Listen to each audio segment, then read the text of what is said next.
Ladies and gentlemen, please rise for the presentation of colors by the Joint Armed Forces Color Guard and the performance of the National Anthem by the U.S. Marine Corps Brass Quintet.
Ladies and gentlemen, please be seated.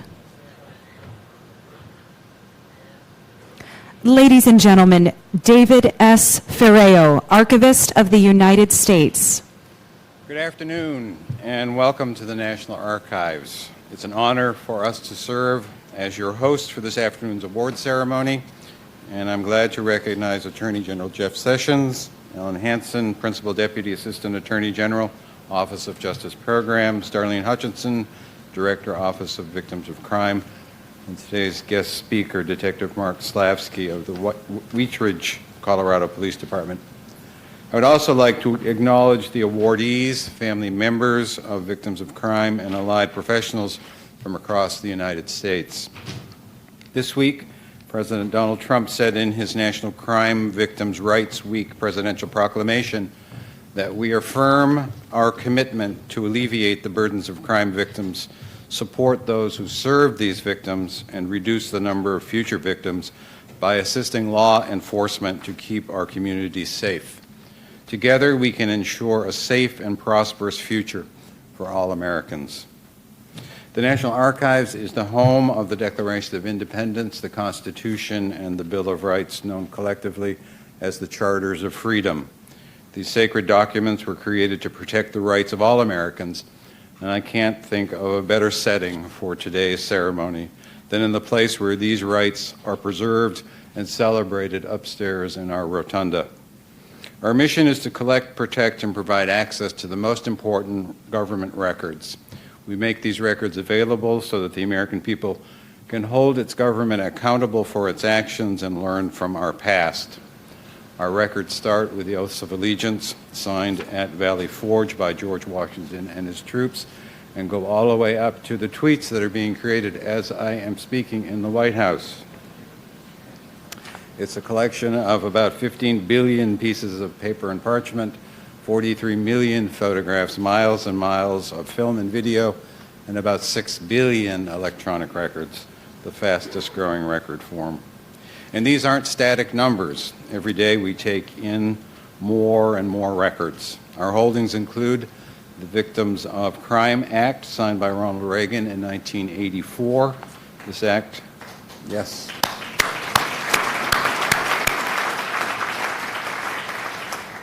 This act was created to help victims of crime, and it established the Crime Victims Fund. I hope you will take an opportunity while you are here to see some of our historic documents on display. At the National Archives, history comes to life through our documents.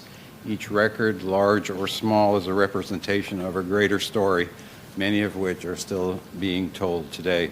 Thank you for coming and choosing our historic building for this important event.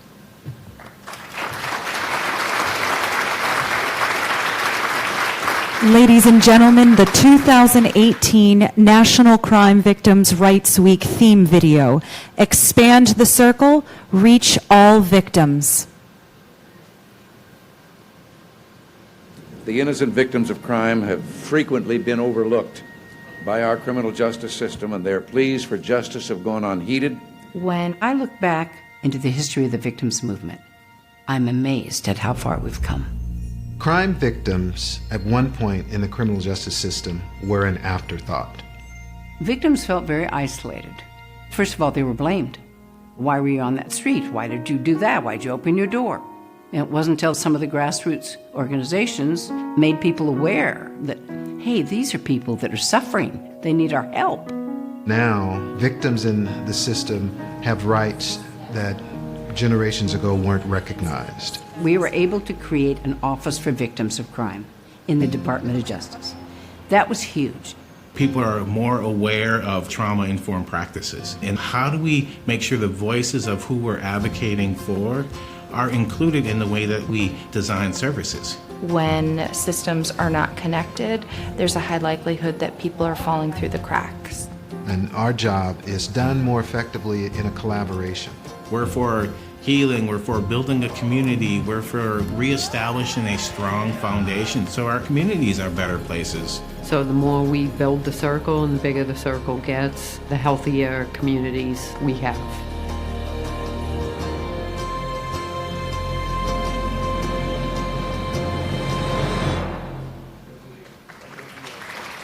Ladies and gentlemen, Darlene Hutchinson, Director of the Office for Victims of Crime.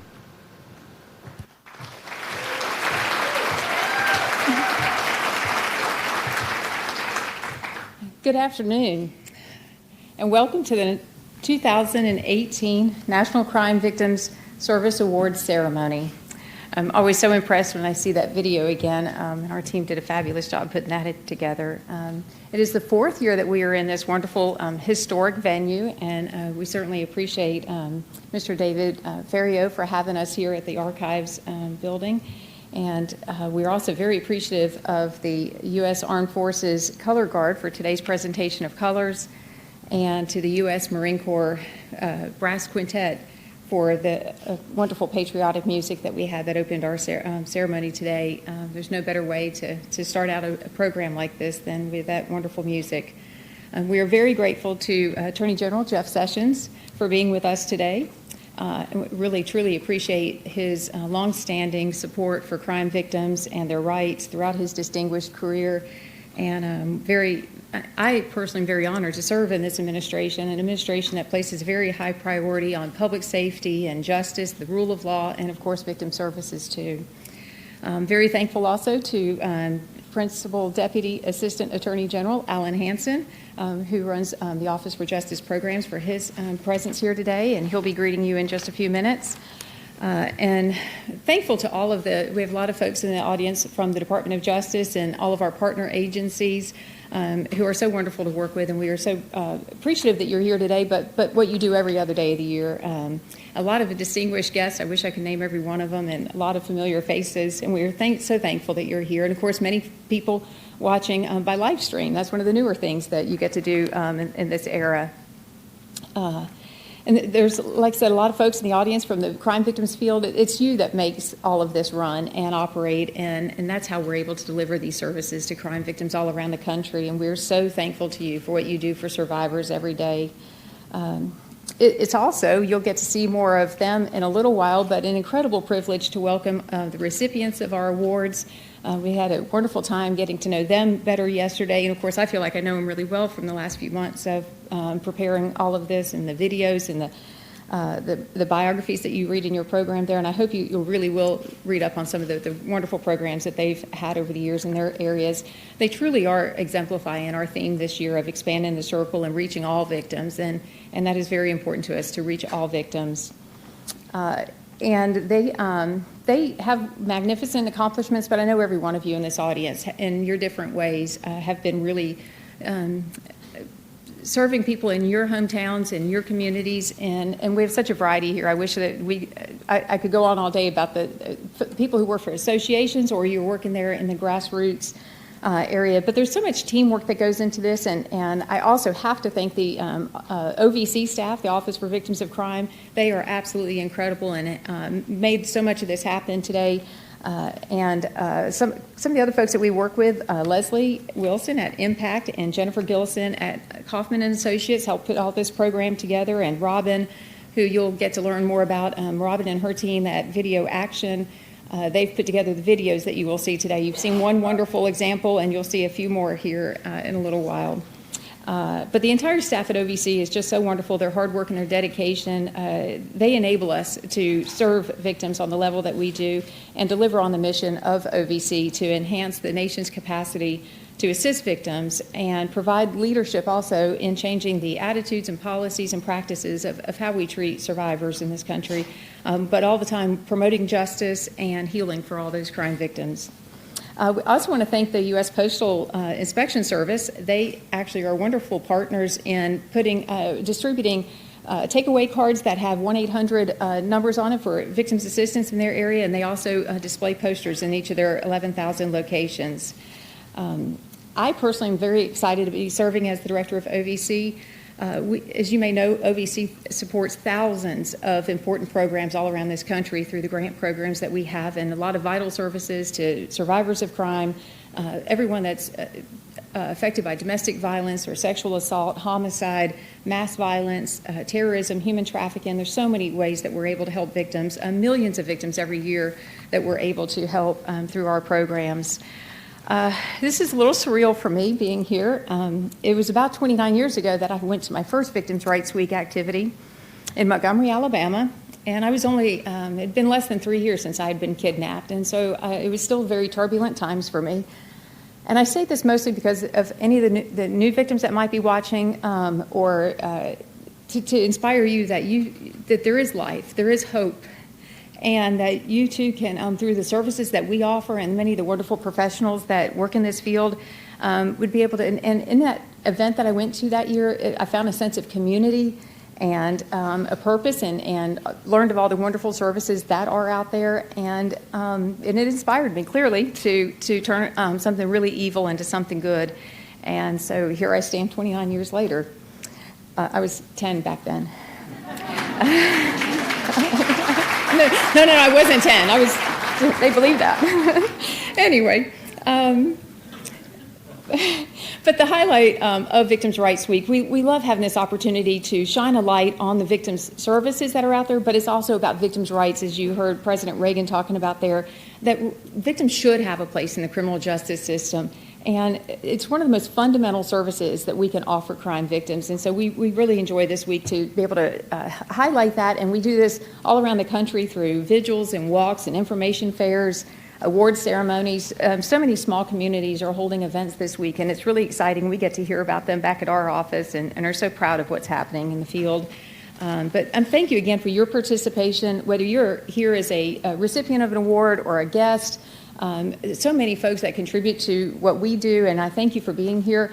But one of my great honors of being up here today, too, is to introduce Alan Hansen, who is the Principal Deputy Assistant Attorney General for Office of Justice Programs, OJPs we call it.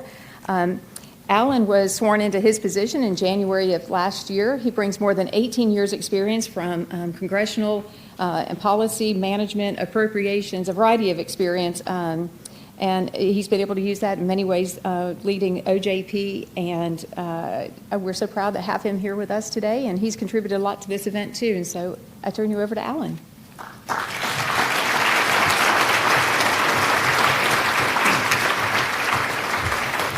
Well, thank you, Darlene, for that kind introduction, and thank you, as always, for your outstanding leadership of our Office for Victims of Crime. It's an honor to be here and to join Darlene in Attorney General sessions to recognize these exceptional individuals and teams for their service to victims of crime. I'll have the great pleasure of introducing the Attorney General in just a moment. Before I do, I'd like to add a few words of welcome. First, to congressional staff that are here with us today, we appreciate you taking your time to be here and to show your support and appreciation for our honorees.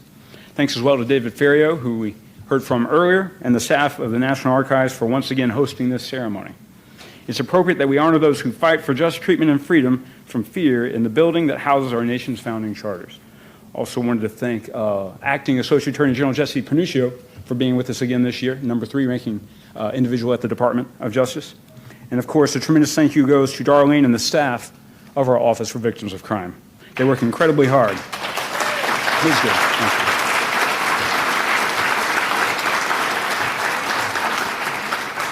They work incredibly hard throughout the year to give victims the support and the services they need and deserve. And they and their partners have made this event worthy of our award recipients. My thanks go as well to our guest speaker, Detective Slawski, who we all look forward to hearing from shortly. And finally, thank you to everyone in this room for being here today and for all you do in each and every day to bring healing and justice to the victims that you serve. I had the amazing privilege of working for Jeff Sessions in the United States Senate from 2005 to 2008, and then the privilege again to rejoin him here at the Department of Justice last January.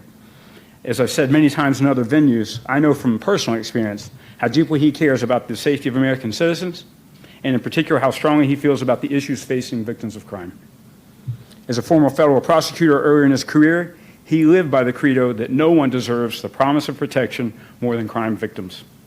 In his many years on Capitol Hill, he was a steadfast champion of victims' rights, going so far as to support a victims' rights amendment to the Constitution. He carries that commitment into his role as our nation's chief law enforcement officer. His task force on crime reduction and public safety is exploring solutions to the crime problems in our towns and cities, the brunt of which is borne by victims and survivors. His concern for victims' needs and rights animates the task force's actions. He is a true advocate for the cause, and I'm very proud and honored that he could join us here today. Unfortunately, the Attorney General, as you can imagine, has a very busy schedule, so he won't be able to remain for the rest of the ceremony, but I know he did not want to lose this opportunity to say a few words to all of you. So please join me in giving a warm welcome to our Attorney General of the United States, Jeff Sessions.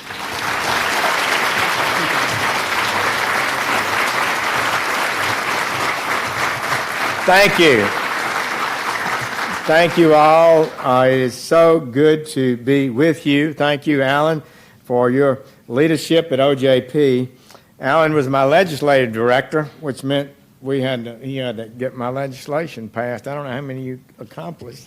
We may have blocked more bad ones than we got passed, but he did a great job for me. He became Senator Shelby's chief of staff, and then the Appropriations Committee, which is important to us and how we do our business. And well, I was just thinking he went to Georgetown and Vanderbilt, but his loyalties with the Crimson Tide, I got to tell you, he's pathetically a roll tighter, and was there with Coach Saban and the team a few days ago. Darlene, it's great to be with you. Thank you for joining us here and the hard work you do to make this event so successful, and I can feel the support that people have for you.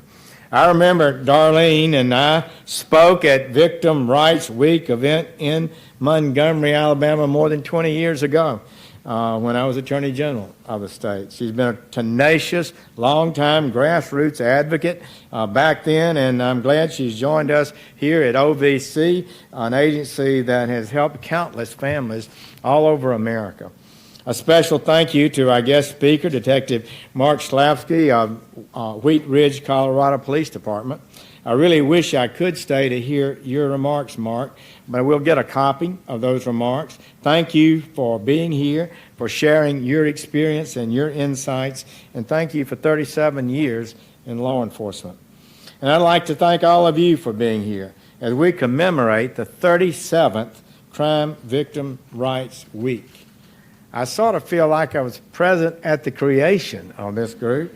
When this commemoration started back, or this group started in 1981, the crime victims movement was one that one might reasonably say the driving force behind a series of criminal justice reforms that ended 2 decades of rising crime and created almost 2 decades now of declining crime, except for the last couple of years.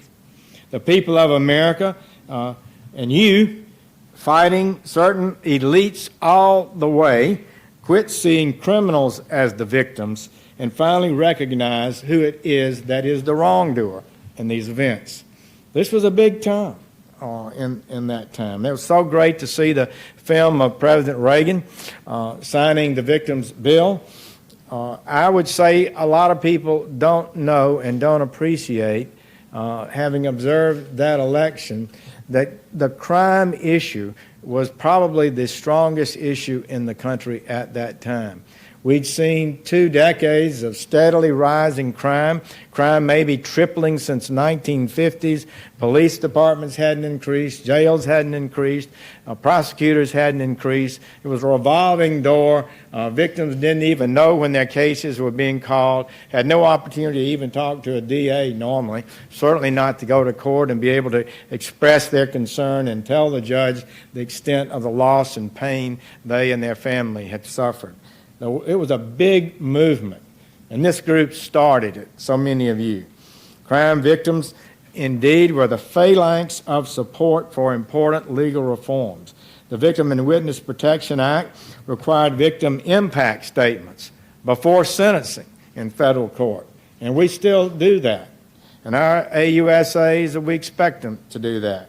My fellow United States attorneys and I started designating victim witness coordinators in each one of our United States attorneys' offices all over the country. Never been done before. They met with the victims, talked to the victims, told them what their rights were, when the court hearings were going to occur, and invited them to be a part of the process. It made the system more just.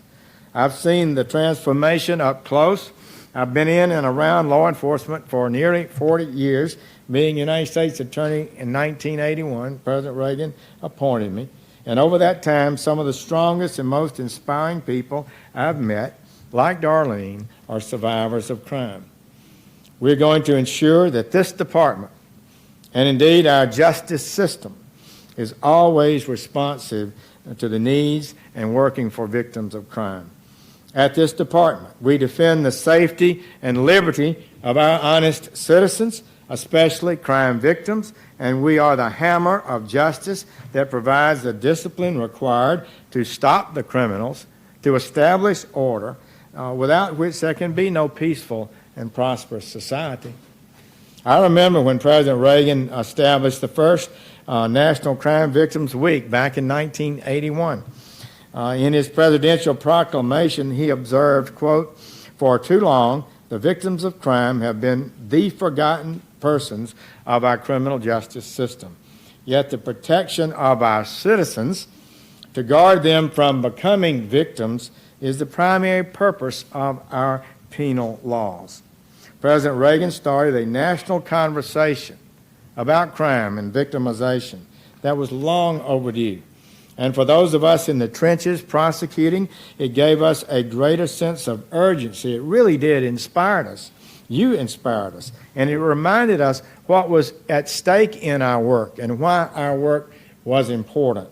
The most important thing that any government does is to protect the rights of its citizens. And the first among those rights is the right to be safe. Without that, nothing else will succeed. Businesses won't open. They won't create jobs. Kids won't succeed in school. Quality of life will go down. Middle-class Americans will see their home values plummet while the rich retreat to their walled compounds. That's what is at stake when crime goes up. From 2014, though, to 2016, the violent crime rate stopped declining, and the violent crime rate went up by nearly 7%. Robberies went up. Assaults went up nearly 10%. Rape went up by 11%. Murder, homicide, shot up by 20% in just 2 years.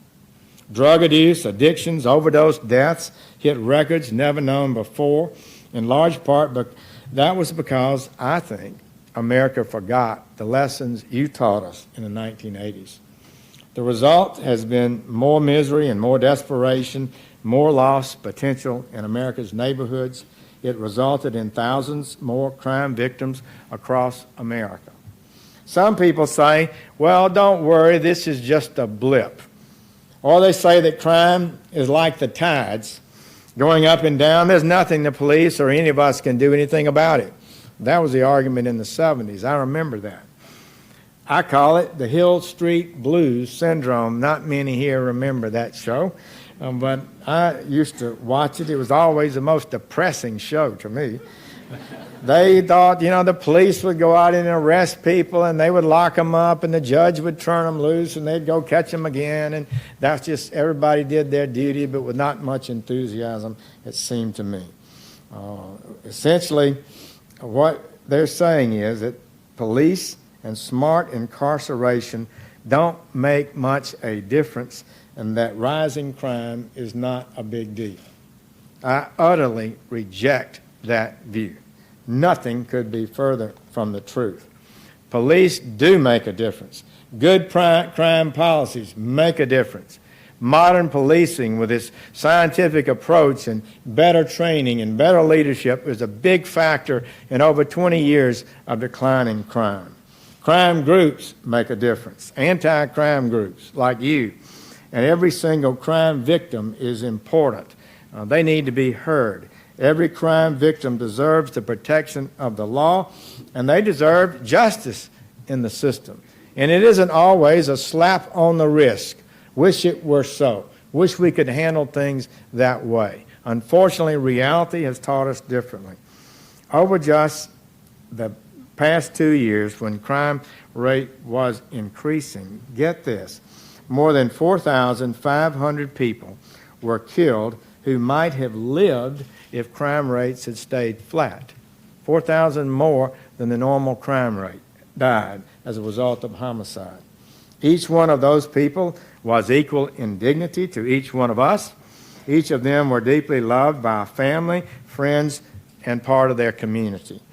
And in addition to the lives lost, there are countless more survivors who are living with scars both visible and invisible from the assaults and crimes they've suffered.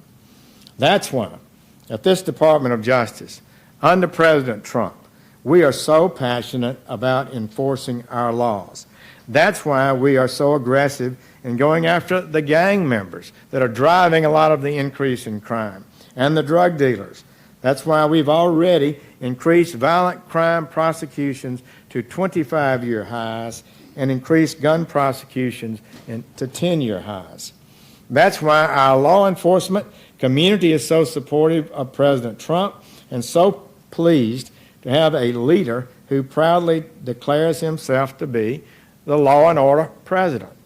Our goal, however, is not just to see how many people we can lock up and for how long.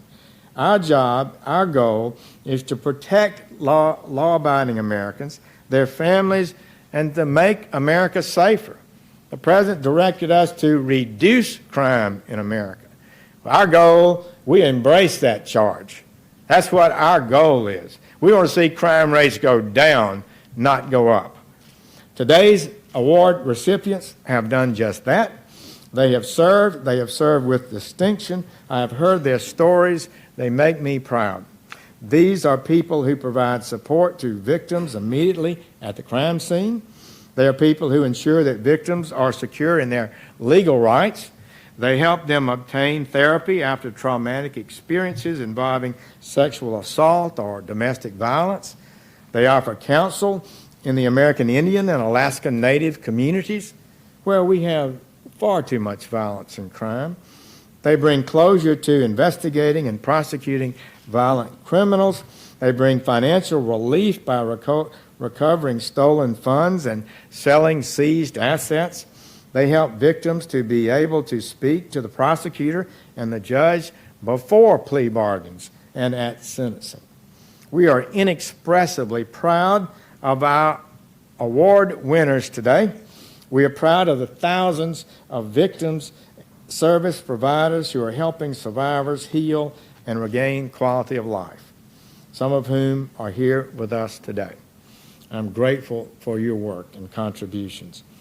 But I'm sure they would be the first to tell you there is still much work to do in this country for victims of violent crime.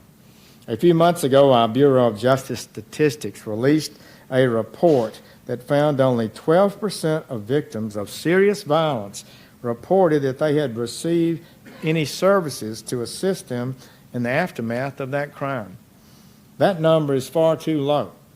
This week is an important time for us in the law enforcement community to get the word out about what services we can provide to victims of crime.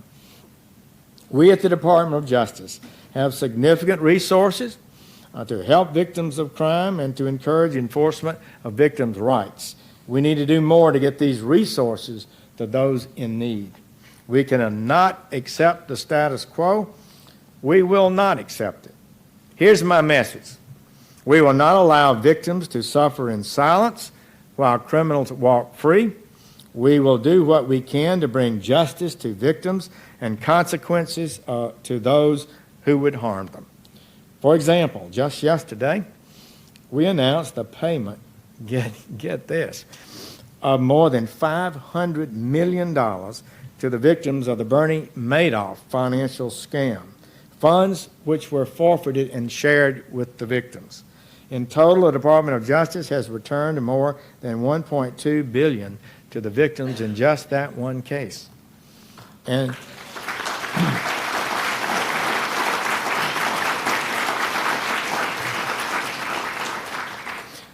for the survivors of violent crime, we work to achieve justice and to provide the services and compensation they deserve. We cannot undo all the damage that criminals have done, but we can help provide some relief to the victims. And we're going to continue to do that. Above all, we will continue our work to prevent honest, law-abiding Americans from becoming victims of crime in the first place, so that every American can feel safe and secure in their communities and in their rights. Thank you all for being here. God bless you and those award winners. Thank you.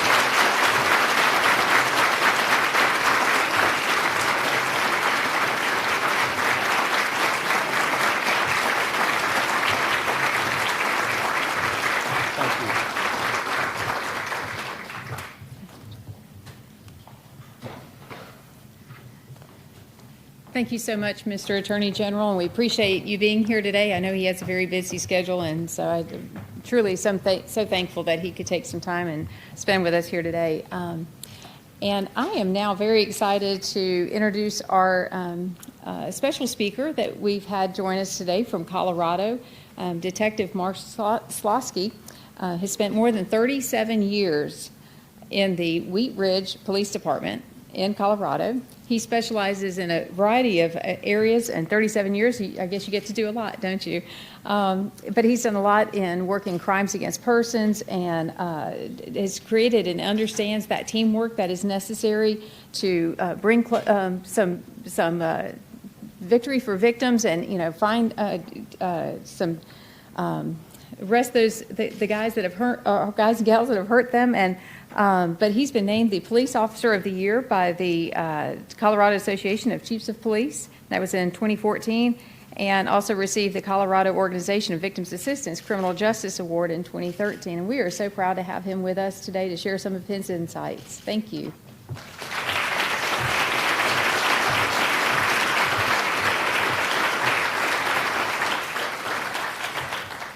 Thank you.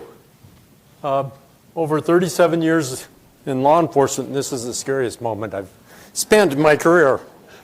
I'm in a room full of heroes. And I'm here today. I tell a very sad story, but it's not a sad story, as you'll see at the end. Trying to get out of the glare. I started my law enforcement career before the Victims' Rights Act was enacted. And it's been a long journey. And it's been a very rewarding journey for me.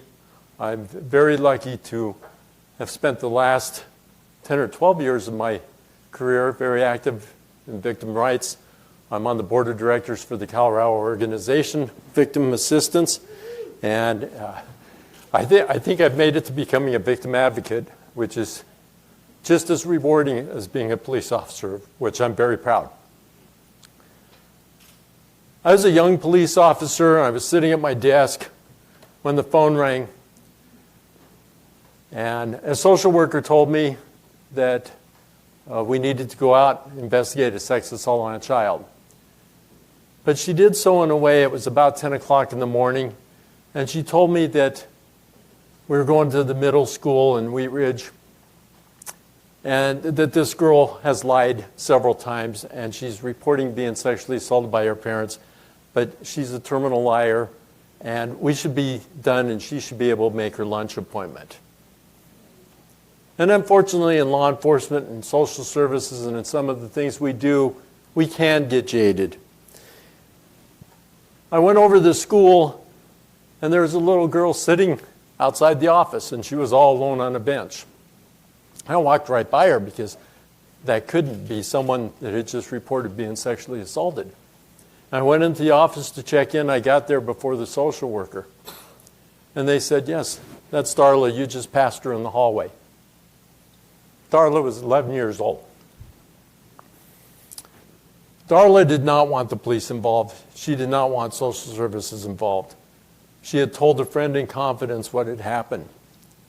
She had hardly been to school at all that year. She was most of the time truant because her dad forced her to stay home. And she tried to make friendships. And in that one trusting moment, that child betrayed her by telling authorities. And she tried very, very hard to offend me and to get me to leave. She told me a story in 30 seconds to convince me that she was a victim, that this had been going on for a long time, and that no one believed her. And I placed her in protective custody before the social worker got there. She spent 6 hours in an interrogation room telling me her story. We did not have child advocacy centers at that time. It took a while to round this up her family. Her family consisted of her mother, a stepfather. She had an older stepbrother who was he was in placement because he had committed several felony crimes. She had 2 younger brothers, twin brothers, and her family had adopted an infant just a few months before.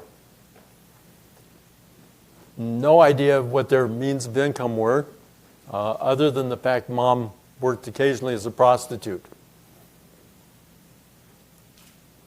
When Darla was 9 years old and living in the state of New Jersey, her mother came into her room one night, took her by the hand, and took her into her own bedroom and began teaching her how to serve the needs of a man. And for 2 years, not only did her mother and stepfather violate her over and over, but when Mom was not at the house, stepdad was doing it also without Mom's knowledge.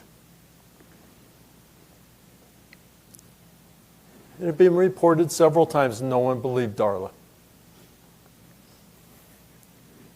And we began a process through the criminal justice system. My district attorney's office at that point in time did not have a crimes against children unit.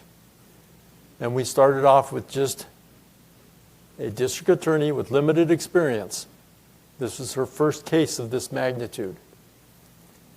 And we started off with a brand new judge in the county court before we even got to the trial court for a preliminary hearing. And social services joined up with the defense attorneys. to tell the judge that this girl lied, that she had reported this over and over and over, and each time they had concluded it was a lie. That judge, who had been, in my patrol career, had been doing a lot of DUIs. And he was a DUI attorney before he became a judge. And the day he became judge, I went to congratulate him. I saw him at a hearing. And he said, maybe I'll finally get to beat you. It had been a very adversarial relationship. Turned out to be a very decent judge. Turned out to be a very close friend of mine down the road. And he was a leader in victims' rights as a judge. But he was a brand new judge and just out of defense work. And that hearing was awful. I still have nightmares about that hearing.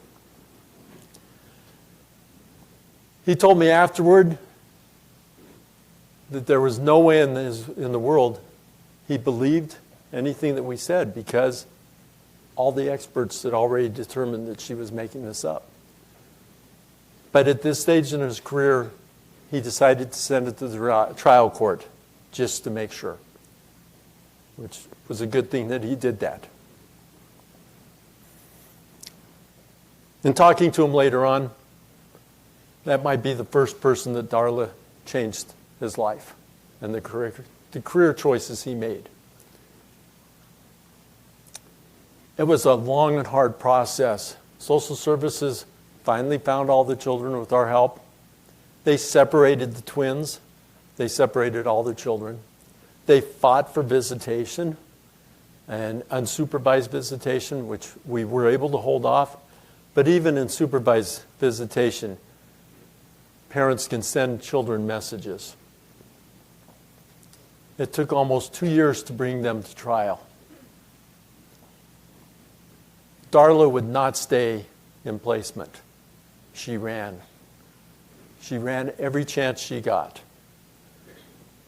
She ran to the state of Utah and escaped from an 8-story building where she was being held while waiting to come back to Colorado. She jumped out the windows and broke both of her legs. One day I picked up the phone and she was calling from New Jersey. How she got there, I don't know. We brought her back. I took her to the most secure facility we could find, and they were very proud of their record. And I told them that she runs, and they said, oh, no problem. No one escapes from here. I didn't make it back to my office before she had escaped. My district attorney was extremely nervous. How does she prepare for a case when she doesn't have a victim? But Darla had made me a promise. She would be there for every hearing. She would be there for every single hearing. And she called and checked in with me. Now, obviously, I didn't condone her running, but there was no way of stopping it.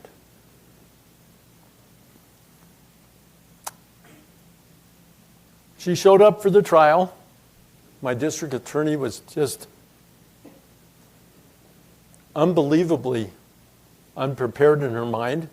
I thought she was very well prepared, but she never got to talk to her victim beforehand other than at other hearings. And it was a 2-week trial. Darla was cross-examined for over a day. She was on the stand for 2 days.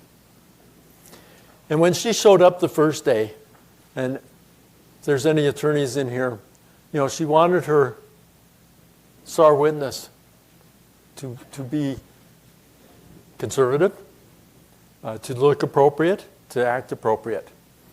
And you have to remember how many years ago this was. We had dial phones. I know some of you have never seen those. Okay. Darla showed up in a very short polka dot dress with bright pink hair, spiked. And she was holding a plastic cush ball. It was a plastic ball with lots of strings attached to it. My DA freaked out. She had told me that The judge was very conservative, hated these cases, was the worst judge to get this case. Darla sat on the stand, and she kept pulling the strings off that ball. They were flying all over the place. My district attorney was aging as we spoke. The strings were hitting the judge in the face. He didn't mind.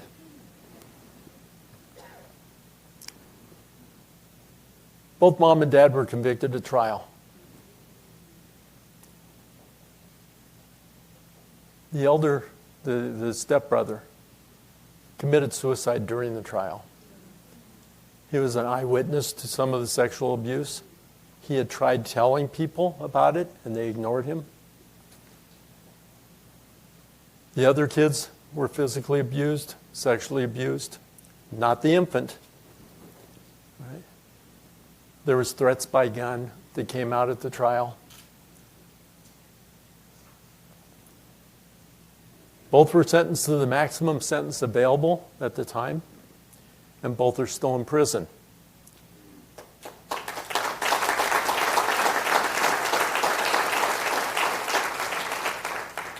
My judge, who didn't like these cases, said he would have sentenced him to death if he could have, and he would have been there to pull the switch. Now, the fact that he was probably 6 months from retirement may have helped that, but he felt that way. And you would think the story would end there, but it didn't. And with a lot of help from others, we really tried to find a better life for Darla. But what I learned is I can't do it my way. It has to be her way. We tried to find her nice homes, and she said, you can't do that. She says, I can't go into a home and be able to shower every day and have my own room and nice things and go to school and come home and do homework and sit down and share my experiences at dinner and then watch television. That was so foreign to her. And that's what we were trying to force upon her. And she continued to run. And she ended up being murdered in North Carolina at the age of 24. She was a prostitute, and it was a serial killer. And when I found out, I called the detective out there to find out what happened, and kind of got the same response. In fact, my lieutenant was listening to my phone conversation. When I hung up the phone, he told me that if this officer called and complained, he'd have to fire me. And I understood that, because he said, why do you care? She was just a common little street whore. Well, you know what? He actually did care.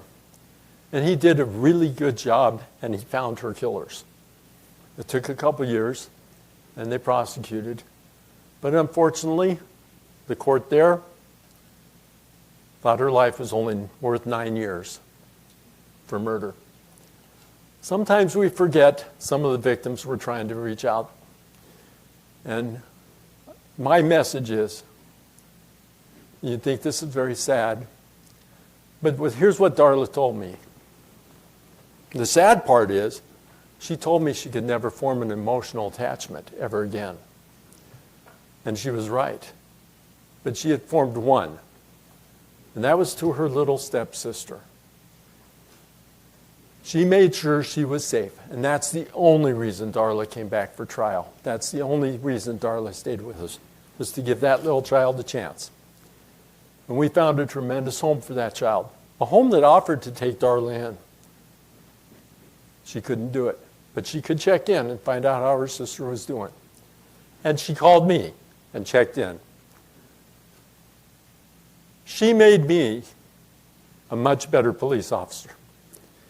And she made me start to understand what it is to be a victim. Because up to that point in time, I had never been a victim. And when I was, that probably helped me through. But she has saved so much for other people, because I have had so many victims come back and tell me it's not what we do for them, it's how we treat them. Treating them with respect, listening and believing, and opening the doors to let them make the decisions.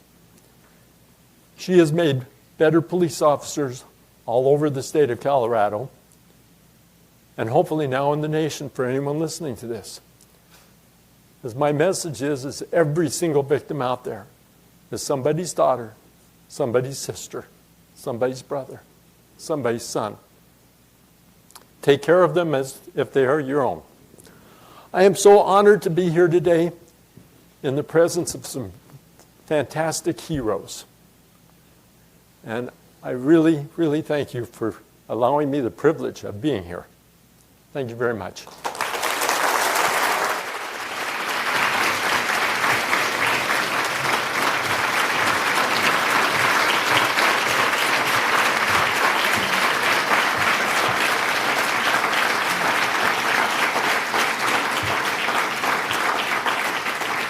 Thank you so much, Detective Slavsky, and thank you so much for your 37 years of experience and hard work on the streets, and thank you for reminding us just how diverse our victims can be and how diverse our response needs to be that meets their needs and keeps victims at the center of what all of us are doing out there.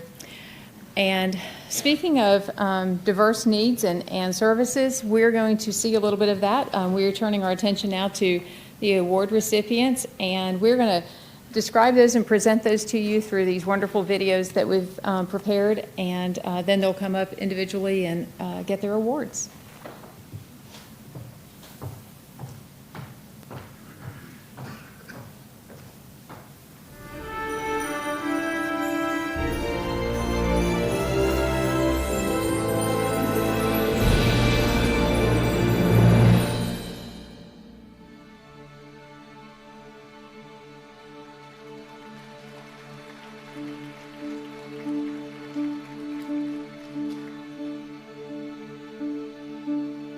Crime victims usually are extracted from the criminal justice system. But here is an opportunity for us at the Board of Parole to include them, to engage them, to make sure that their needs are being met. Most persons are not familiar with the parole hearing process. We hear about 1,500 cases every month, and every case has a crime victim. And so it's my responsibility to make sure that they are informed, that they are educated, that they are prepped throughout this process. Tina is someone who is compassionate, who loves her job, and who knows how to connect with the victims and the families. My son, Taylor, was a student. He was shot on campus. I'm glad that the state has a program such as this and that Tina is the director. We knew that if we had questions, she was going to answer them for us. And we also knew that she was there to provide moral support and basically empathize with us. Good afternoon, everybody. We don't want victims to be re-victimized. And so I invited victim services directors and coordinators to talk about opportunities we can have to improve our service. Usually they like to try to have it with the AG's office. I once heard that no one cares how much you know until they know how much you care. I can have all the knowledge in the world, but if I don't have compassion, if I don't show care and concern for someone, then it really doesn't matter. We plant trees to honor and remember victims' names during National Crime Victims' Rights Week.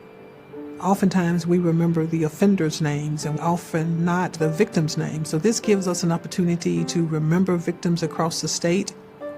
We have planted over 90 trees to date. My focus is to make sure that every crime victim's needs are being met. And I contend that justice cannot be served until every victim is served.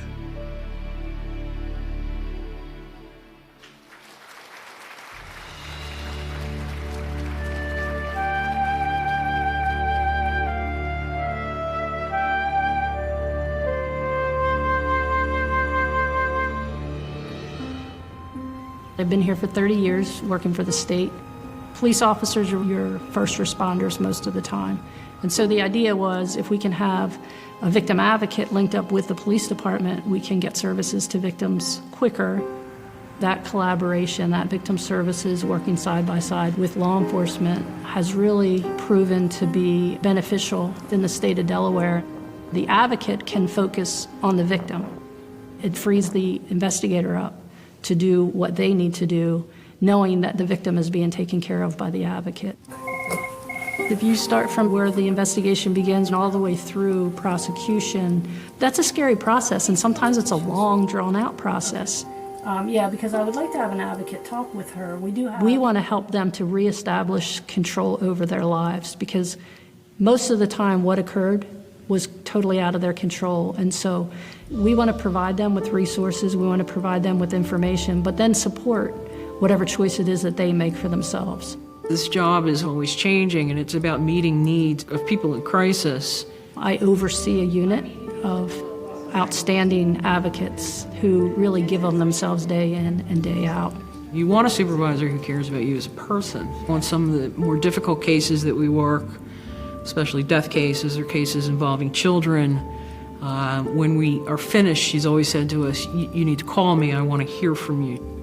When you have an opportunity to work with someone who's done this for many, many years and knows that this is an emotionally difficult kind of a job, that's a rewarding experience.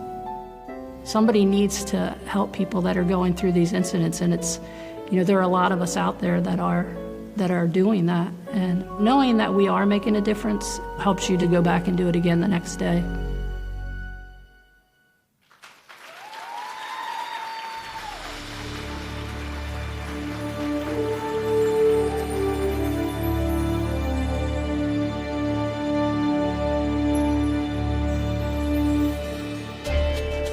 As Native people, we are a very strong people with a long history of trauma. In providing services and really trying to impact systemic change, we can't just focus on the crisis response. It has to be a multifaceted approach. For us as a tribe, there wasn't open dialogue about the prevalence of victimization. And so we really have worked to increase the outreach to help remind our people that domestic and sexual violence is not traditional for us. It's not acceptable behavior. We have seen our numbers in terms of victims and survivors reaching out for assistance, and those numbers have just skyrocketed. Our jurisdiction is large, almost 5,000 square miles. In 3 of our counties, we've been the only service provider. So we've played a really significant role in not only serving our citizens and other Native people, but non-Native people as well. We have established the tribe's first sexual assault nurse examiner program. That was a major accomplishment because we've developed a service that for ourselves and for our citizens and those within our communities that typically they would have to travel, 45 minutes or more to be able to access. And so we're working with a lot of multidisciplinary professionals to help ensure safety for our citizens and accountability for offenders too. And what we're doing differently is we are going out and initiating those relationships and bringing people together. We're more determined than ever now to inspire change within our culture, within our communities, our nations, doing everything that we can to make sure that no one is suffering in silence.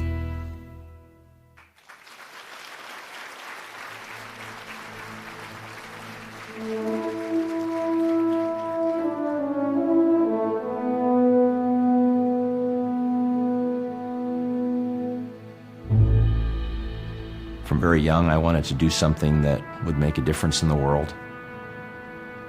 I became the child abuse domestic violence prosecutor in San Diego.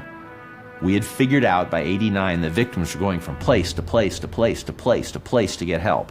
And when we sat down with survivors in the shelter, they all said, I wish I could go one place to tell my story once. And so we proposed it. Cops, prosecutors, advocates, doctors, nurses, therapists, chaplains, all under one roof. We built this team that we didn't call a family justice center. It was just 7 agencies, but it was the beginning of what we call the power of we. It worked.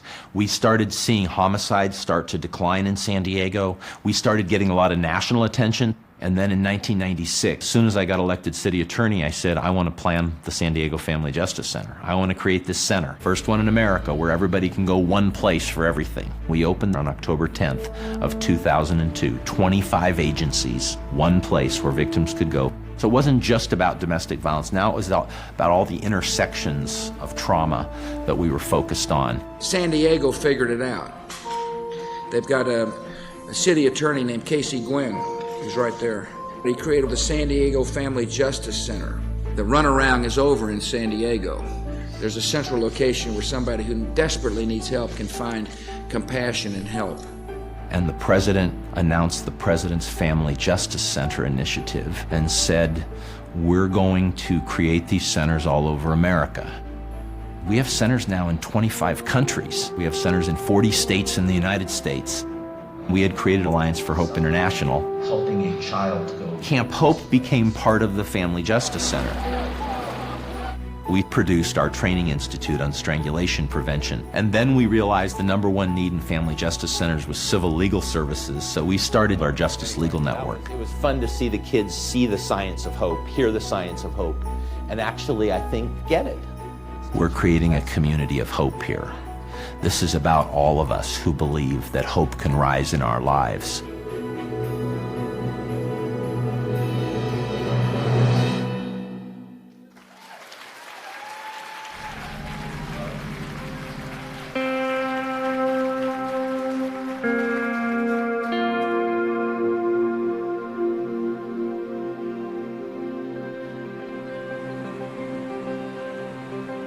Our unit started in 1984, providing services for victims of crime. This looks great. Thank you so much, Jenna. We have a fantastic group of about 55 volunteers that go on scene and provide whatever services it is that that person needs. Okay. And then the cases are transferred back to staff members to provide follow-up services. We serve nearly 5,000 victims every year, and we certainly couldn't do that without the support of our volunteers. Our job is to help them pick up the pieces of their lives when they've encountered difficulties. This is a special breed of people. They are the ones that are doing crisis response at all hours of the day and night. They're able to connect so profoundly with people who may be experiencing the very worst day of their lives. This is Victim Services. Many times they don't know where to turn to or who to ask for help, whether it's legal services or a place to stay. In here it explains lots of information. We provide them with the tools to be able to get beyond that bad moment in their life. And so you've got to make sure that you take care of yourself as well. Every day is broken up into 4-hour shifts, and so we have 24/7 coverage every single day of the year. One of the highest compliments that gets paid to our volunteers is our deputies can't distinguish them from the paid staff. They conduct themselves professionally out on scene. They write quality reports. They're providing excellent services to people in the community.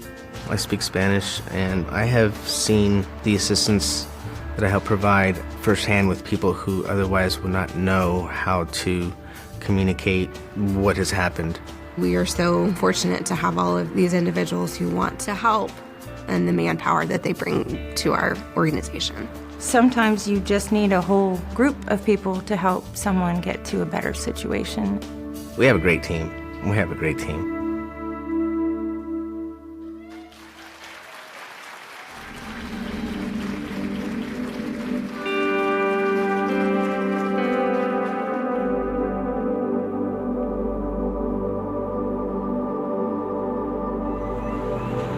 Having a rural perspective, it helps me know how other people are feeling if they're from a small town. There are many domestic violence situations where a woman doesn't want to leave. There are many sexual assault situations where a woman or a man doesn't want to report. Being from a small town myself, I know how it works. There might be 4 or 5 police officers for the whole town, so there's a lot of crime that just kind of goes unnoticed and a lot of people that go unhelped, which can create a lack of hope. So the way I want to create hope is just to create awareness of our program and awareness of how to get help. I am in charge of 4 advocates and currently 3 interns in everything that they do. Before I was the director of the Victim Advocate Program, there wasn't a whole lot of collaboration between law enforcement and the Victim Advocate Program. Hey. I was going to ask you if you've contacted the victim. There was a need for victim advocates to always be on the scene to help victims because that was not happening. I worked with the domestic violence officer to make sure that we were responding to domestics as much as possible as long as the scene was safe. Having a victim advocate on scene, it's been wonderful because I was able to talk to he or she immediately. I want to be able to reach out a hand to help victims feel empowered so they know things will change because we're going to help you change them. I always got the, wow, you're really young for, doing this, and I appreciate that, but it just shows that people my age, we're here to change things. In order to be a leader, you have to be a servant. What motivates me today is to be the best boss I can be, to help other people become leaders that can really help change the world.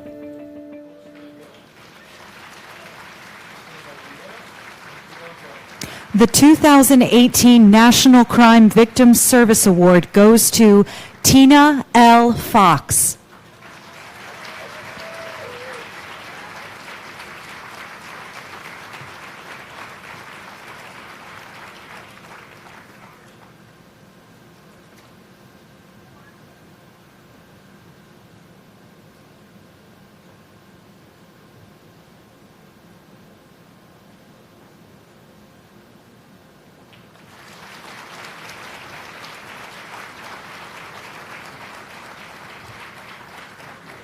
The 2018 National Crime Victim Service Award goes to Deborah McCall Reed.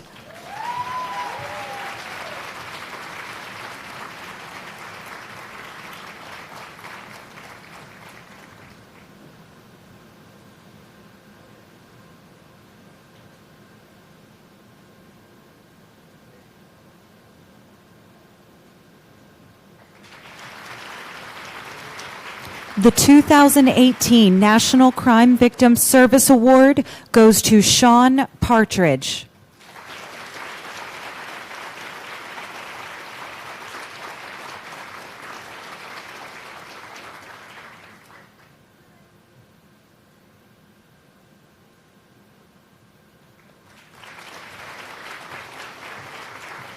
The 2018 Ronald Wilson Reagan Public Policy Award goes to Casey Gwynn.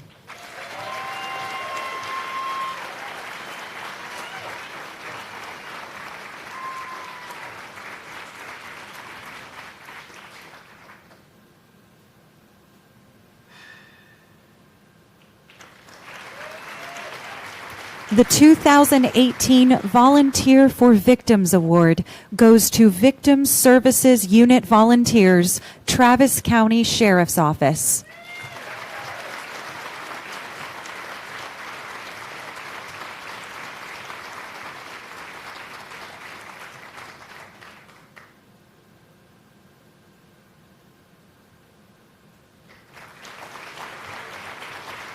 The 2018 Tomorrow's Leaders Award goes to Shelby K. Looper.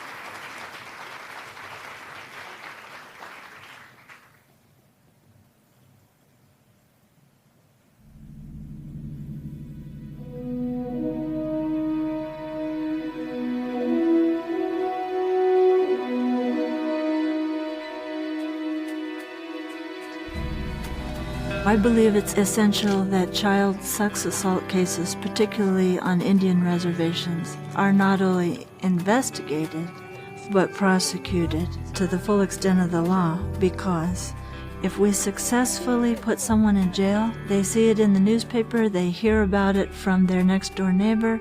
People will more likely be willing to talk to us and be willing to tell their story if they see that others have told their story and they see that there has been action taken. It's very imperative that people are able to see how this can not only help them, but help people that they know as well. I was assigned a case, and it involved a young girl who claimed that she was sexually abused. I found out that mom was also a victim, and I felt like this is going to be much bigger. So Detective Rivers and we began investigating starting with the current victim and went from there. The case involved several different victims going back somewhere up to 30 years. Some of them had reported when they were children that they had been sexually abused by the same bad guy. Others, we were the first people that ever asked them what happened. So all the girls from the slumber party, I think we identified 4 or 5 possibilities. Right. Okay. It's hard to get a victim to open up to you. A couple in particular really just did not want anything to do with the investigation because, quite honestly, they've seen it happen before and they've seen nothing happen with the suspect. So this investigation took us months. Not only did we identify 10 additional victims, but we had to make a timeline and a big chart to corroborate that it was possible who was where at what time.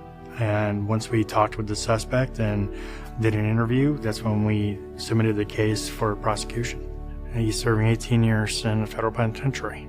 I feel good about making it possible for people to recognize they were victimized, that it wasn't their fault, and to start them on the healing process.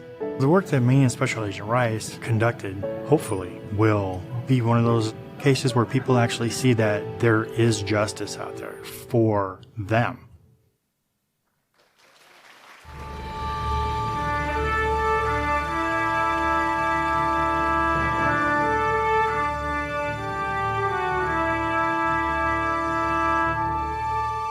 MLARS is the Money Laundering and Asset Recovery section. It's in the Department of Justice's Criminal Division, and my particular unit works to compensate victims of crime with forfeitures that were obtained from our federal partners all across the country.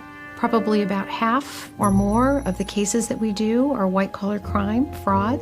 And the types of cases range from Bernie Madoff, huge worldwide fraud, everyone knows about that, to one employee potentially embezzling from their mom and pop employer. With teamwork, it's really a collaborative group effort to get to the best result or think of a creative new way to get another victim some more money.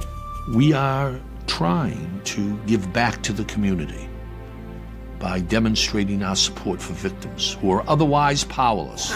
So to date in Madoff, we've paid over $700 million to about 30,000 victims, which is our most paid out in any single case to date. Since about 2000 to now, we've already given out over $5 billion to victims of crime through the remission process. The U.S. Victims of State-Sponsored Terrorism Fund has given out over another $1 billion. And in the future, we will have another $3 billion distributed in Madoff. So we're moving up to $9 or $10 billion going out to victims of crime. It makes it worthwhile at the end of the day when you know we're going to be changing a person's life and giving them hope and giving them something that they didn't have. And that matters. I think the entire team that operates gets tremendous personal satisfaction at giving back to the country.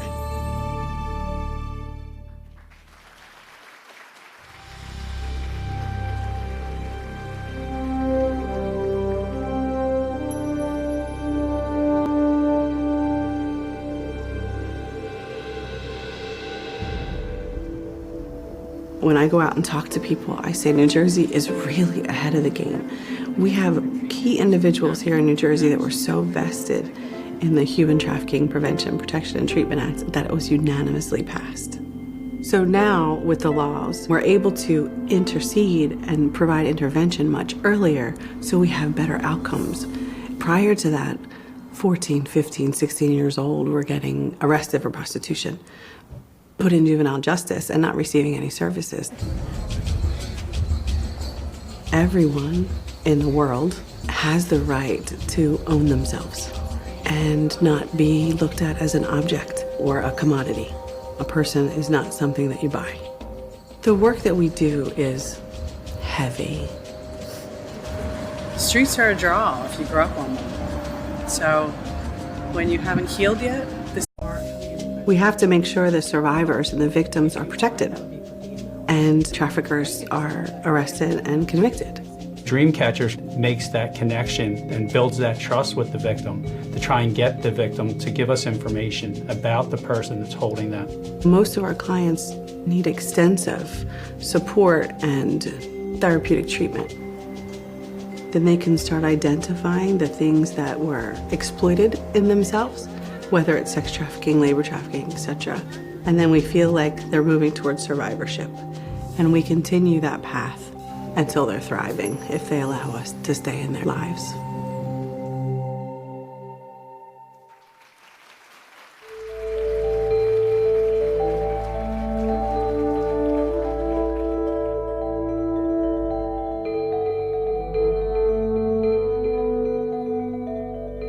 40 years in law enforcement and 14 years as police chief is a long time. I grew up in this community, I care about this community, I know the people in this community. What draws me to the work I do is getting to work with some incredible human beings that want to make things better. We knew Oklahoma City had a domestic violence problem, and we also had per capita extremely high domestic violence homicide rate. We found in dealing with homicide victims and dealing with robbery victims or even burglaries, there's a tie to domestic violence. It came to light through our victim services program what the need was. Family Justice Center really encapsulates everything you'd ever want for somebody that's trying to get out of an abusive environment. You have to have mental health treatment. You have to have services for people that have addiction, counseling services. Just last week we did about 7 exams, and so we're up and running here. And it evolves around helping people through education so that we can reduce the number of people that we're having to arrest and put in jail. That's the only way. All these agencies were doing great things, but they were doing it on their own. And Palomar changed that because it's so much more efficient to just walk down the hall and talk to somebody. And one of our partners said it cut 7 weeks of wait time between agencies to 7 minutes. My detectives, when they went to Palomar and they started working with other agencies, they see what they're doing is actually helping an individual. They're helping a person get out of that situation and changing their lives in a very short period of time. We now are able to provide services through the Family Justice Center to families who have experienced domestic violence issues in a way that we never have before. By having a daycare at the Family Justice Center, we are really helping facilitate a victim that may not ever want to go to court because of the barriers, and I think it's been hugely beneficial. We know what each other does, and we're supporting each other. This is the way law enforcement should be working.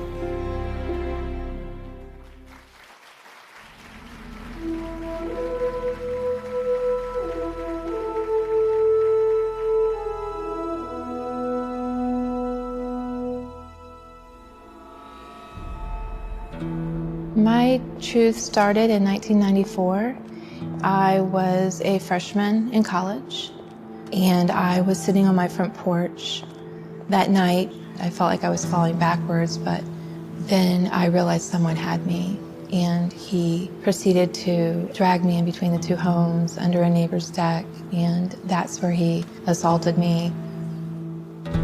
They asked me if I would be willing to do a rape kit. I didn't even know what that entailed. I just said yes because I wanted to do everything I can in assisting them to catch the person who did this, who was a stranger.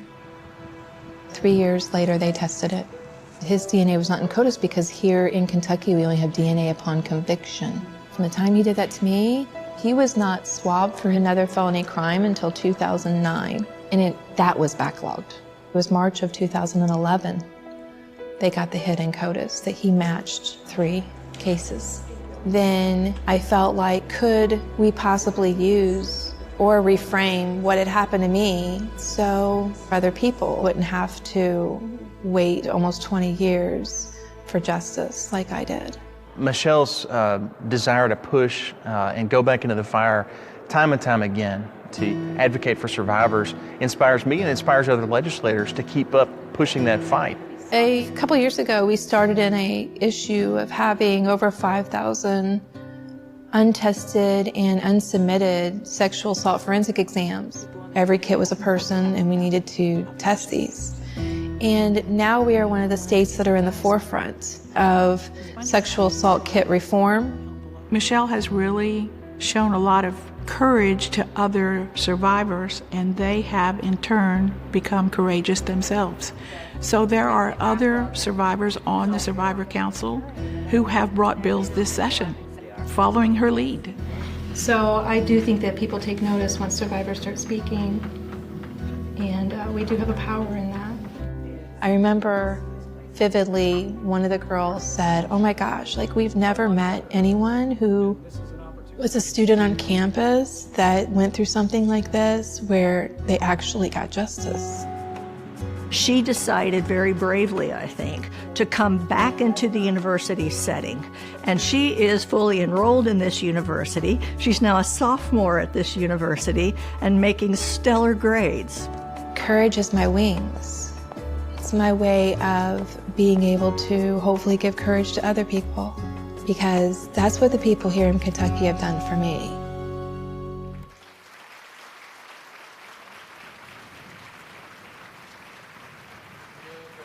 The 2018 Federal Service Award goes to Sherry Rice and Kevin F. Rivers.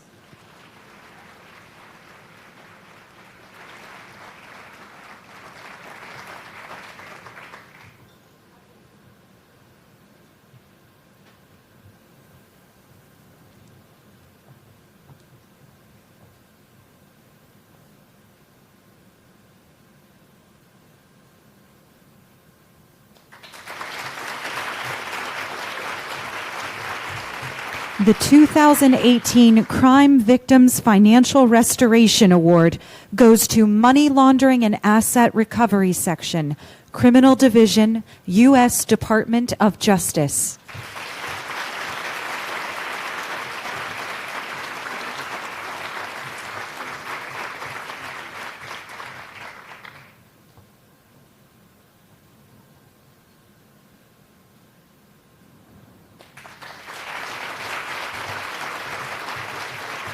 The 2018 Crime Victims' Rights Award goes to Dawn Lomangino DiMauro.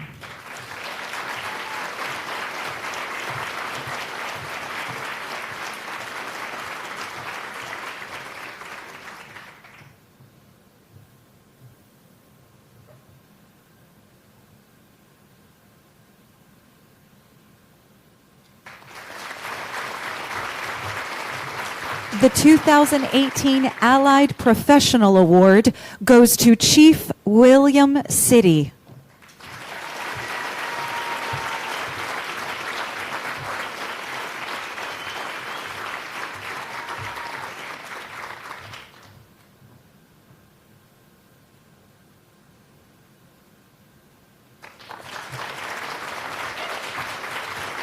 The 2018 Special Courage Award goes to Michelle L. Kuiper.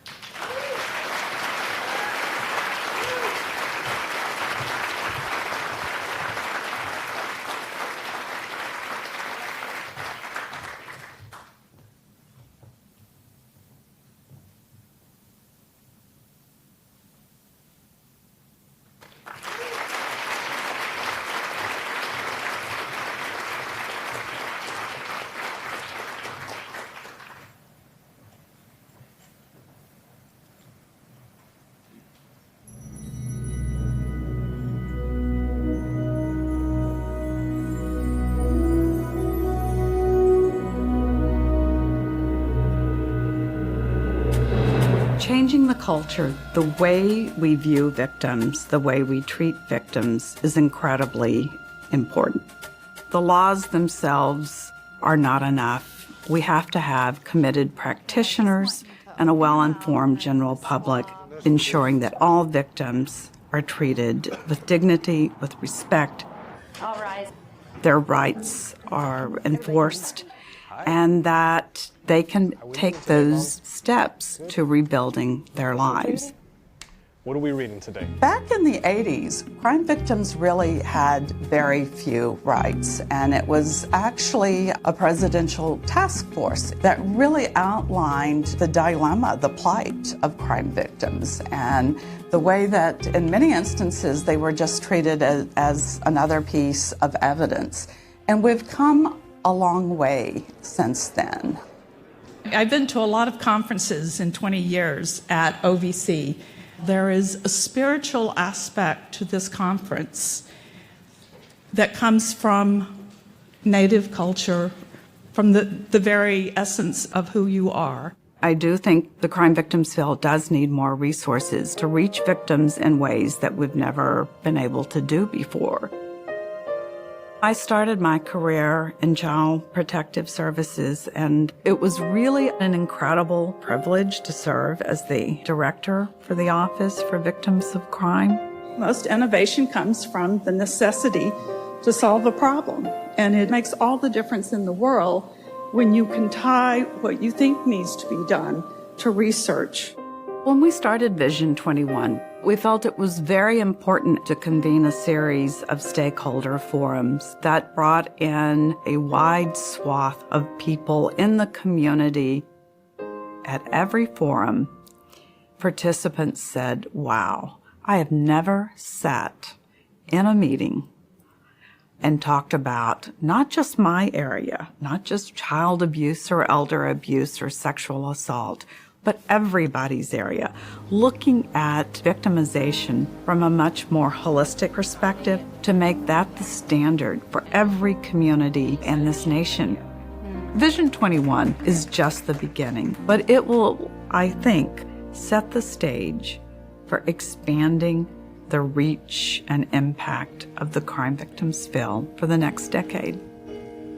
You raised me up so I can stand on mountains. You raised me up to walk on stormy seas. I am strong when I am on your shoulders. You raise me up to more than I can be.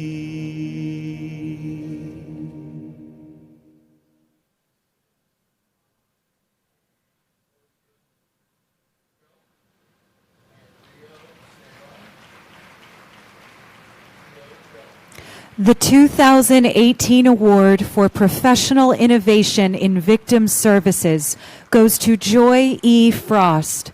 Accepting on behalf of Ms. Frost is Mr. Al Stewart.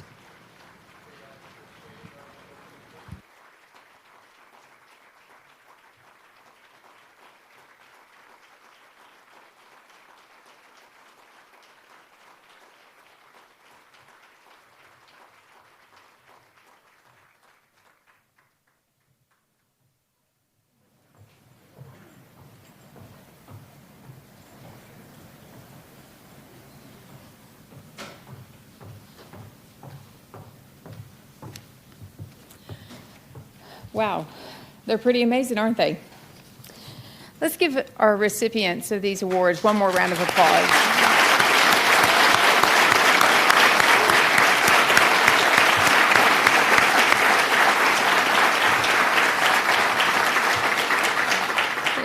In my few months at OVC, this has certainly been one of the, well, I've enjoyed so many aspects of the job, but this has been so exciting. Learning about these recipients and so many others that were nominated and very, very deserving, and just to see the fabulous stuff being done around the country to help our crime victims get to a place of healing. And as most of you know, every year we do these awards, and so if you're thinking of somebody who you should have nominated or that you might want to nominate next year, we of course will have those available, and the nominations will be open on our website. You'll hear about that very soon. And the 2019 Victims' Rights Week has already been set. It is April 7 through 13, and of course you'll be seeing that all over our website and be hearing more about that.